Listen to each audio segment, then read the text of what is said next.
زمین کی بات کریں گے جسے اسلامک اتہاس اور حدیثوں میں ملک شام کہا گیا ہے اور اسے آج سیریا کے نام سے جانا جاتا ہے۔ یہ وہی علاقہ ہے جسے اللہ کے رسول صلی اللہ تعالی علیہ وسلم نے برکتوں والی زمین کہا۔ یہ زمین نبی کریم صلی اللہ تعالی علیہ وسلم کے صحابہ کی قربانیوں سے مہکتی ہے اور قیامت سے پہلے کے اہم واقعات کی گواہ بنے گی۔ پیارے دوستو، اس ویڈیو میں ہم جانیں گے سیریا یعنی ملک شام کا اسلام سے کیا رشتہ ہے، ادھر پیش آنے والی اور آ چکی ایتہاسک گھٹنائیں جو اسلام سے جڑی ہوئی ہے، وہاں کے موجودہ حالات اور اسے امت مسلمہ کو سیکھنے والے سبق، اور وہ حدیثیں جو اس سرزمین کے بھوشیہ کی طرف اشارہ کرتی ہے، اور پیارے آقا صلی اللہ تعالی علیہ وسلم نے اس ملک شام یعنی سیریا کے بارے میں کیا ارشاد فرمایا تھا۔ تو چلیے اس روحانی سفر کو شروع کرتے ہیں۔ دوستو، سیریا کا اسلام میں ایک خاص مقام ہے۔ اسے قرآن اور حدیثوں میں کئی بار اس کا ذکر کیا گیا ہے۔ قرآن میں سورہ بنی اسرائیل اور سورہ سبا میں شام کی سرزمین کو مبارک کہا گیا ہے۔ اللہ تبارک و تعالیٰ فرماتا ہے، ہم نے اسے اور اس کے آس پاس کی سرزمین کو برکت دی۔ یہ علاقہ حضرت ابراہیم علیہ السلام، حضرت موسیٰ علیہ السلام، حضرت عیسیٰ علیہ السلام اور بھی نبیوں سے جڑا ہوا ہے۔ حضرت یحییٰ علیہ السلام اور حضرت زکریا علیہ السلام نے یہی پر دعوت دی تھی۔ رسول اللہ صلی اللہ تعالی علیہ وسلم نے ارشاد فرمایا، یا اللہ ہمارے شام اور ہمارے یمن میں برکت دے۔ حضرت محمد مصطفیٰ صلی اللہ تعالی علیہ وسلم کا ایک اور فرمان ہے، جب فتنے پھیلے تو شام یعنی سیریا کی اور رہو، کیونکہ یہ زمین اللہ کی چنی ہوئی زمین ہے اور وہاں کے لوگ اس کے چنے ہوئے بندے ہیں۔ پیارے دوستو، ملک شام سے جڑے کچھ ایسے واقعات قیامت سے پہلے ہونے والے ہیں، جیسے کہ دمشق کے سفید مینار کے پاس حضرت عیسیٰ علیہ السلام کا اترنا، دجال کا خاتمہ اور غزوہ ہند کا آغاز بھی اسی علاقے سے ہوگا۔ آخری دور میں مسلمانوں کا سب سے مضبوط گڑھ شام کی سرزمین ہوگا۔ پیارے دوستو، صحابہ کرام کی بڑی تعداد نے شام کی سرزمین پر اسلام کے لیے اپنی جانیں قربان کی۔ حضرت ابو عبیدہ بن جراح رضی اللہ تعالی عنہ اور حضرت خالد بن ولید رضی اللہ تعالی عنہ جیسے بہادر یودھاؤں کی قبریں یہی پر ہے۔ شام کی سرزمین کا اتہاس ہمیں اسلامی سنگھرشوں اور فتح کی یاد دلاتا ہے۔ حضرت عمر فاروق رضی اللہ تعالی عنہ کے خلیفہ بننے کے دوران یہ علاقہ فتح ہوا۔ حضرت خالد بن ولید نے دمشق کو اسلام کے تحت لانے میں اہم بھومکا نبھائی۔ بنو امیہ کے دور میں دمشق اسلامک سلطنت کی راجدھانی بنا۔ یہ سمے اسلام کی ترقی اور طاقت کا پرتیک تھا۔ صلاح الدین ایوبی نے یہی سے کروسیڈرز کو ہرایا اور یروشلم کو آزاد کروایا۔ یہ علاقہ 400 سال تک عثمانیہ سلطنت کا حصہ رہا اور تب اسے شانتی اور ترقی کا دور دیکھنے کو ملا، لیکن اسلامی ایکتا کے ختم ہوتے ہی یہ علاقہ دشمنوں کا شکار بن گیا۔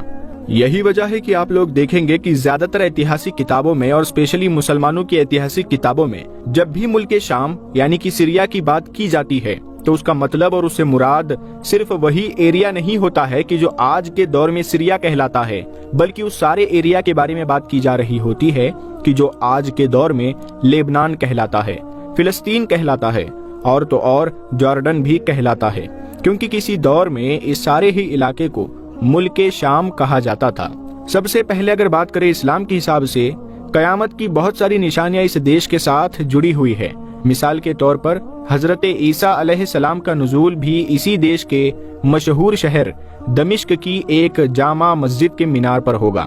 حضرت امام مہدی بھی مدینے سے اسی علاقے کی طرف ہجرت کریں گے اور جہاں پر پہنچ کر وہ مسلمانوں کی لیڈرشپ بھی سنبھالیں گے، اور دجال جیسی بھیانک اور خطرناک طاقتیں ہوگی وہ بھی اسی علاقے میں آ کر ہی دم توڑیں گی۔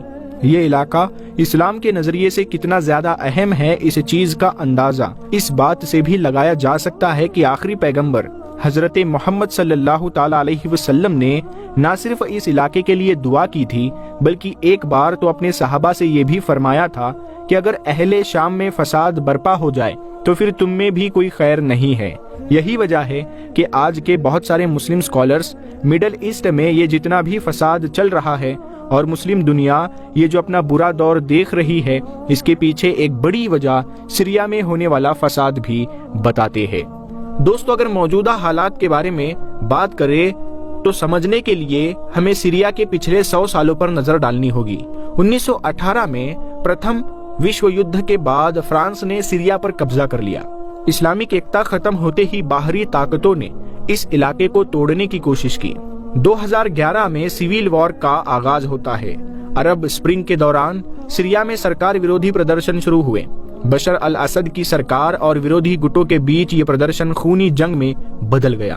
ایران اور روس اسد سرکار کا سمرتھن کر رہے ہیں۔ امریکہ اور اس کے سہیوگی ودروہی گٹوں کا ساتھ دے رہے ہیں۔ ترکی اور کرد گٹ بھی اپنی زمین کے لیے ہی لڑ رہے ہیں۔ اس کا نتیجہ یہ ہوا، لاکھوں مسلمان شہید ہوئے، کروڑوں لوگ بے گھر ہوئے۔ اسلامی ایکتا کی کمی کا نقصان آج بھی مسلمان بھگت رہے ہیں۔ دوستو، رسول اللہ صلی اللہ تعالی علیہ وسلم نے ہمیں فتنوں اور آخری دور کے بارے میں آگاہ کیا تھا۔ حدیث میں ذکر ہے کہ آخری جنگ سے پہلے شام سے ایک آگ اٹھے گی جو پوری دنیا میں پھیل جائے گی۔ موجودہ حالات کو دیکھ کر لگتا ہے کہ یہ آگ سیریا کے سنگھرشوں سے جڑی ہو سکتی ہے۔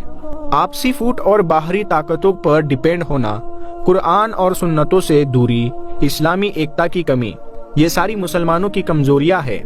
اسی وجہ سے وہ وہاں پر یہ سب کچھ ہو رہا ہے۔ مسلمانوں کو فتنے سے بچنے کے لیے قرآن اور حدیث کی روشنی میں اپنے عمل سدھارنے ہوں گے۔ امت کو باہری طاقتوں کے چنگل سے نکل کر آپس میں مضبوط ہونا ہوگا، متحد ہونا ہوگا۔ دوستو، میرا آپ سے ایک سوال ہے، کیا آپ مانتے ہیں کہ امام مہدی کا دور قریب ہے؟ جواب کمنٹ کریں۔ دوستو، سیریا کی کہانی صرف ایک دیش کی کہانی نہیں بلکہ ہماری امت کے حالات کا آئینہ ہے۔ ہمیں اس سے یہ سبق لینا چاہیے کہ اسلامی ایکتا اور طاقت کے بنا مسلمان کمزور پڑ جاتے ہیں۔ دعا ہے کہ اللہ تعالیٰ سیریا کے حالات کو بہتر کرے اور ہمیں فتنوں سے بچنے کی توفیق عطا فرمائے۔ دوستو، اگر یہ ویڈیو آپ کو پسند آئی ہے تو اسے شیئر کریں، اپنے دوستوں کو بھیجیں اور اپنے کمنٹس ضرور لکھیں۔ اگلی بار ملیں گے، تب تک کے لیے السلام علیکم، اللہ حافظ۔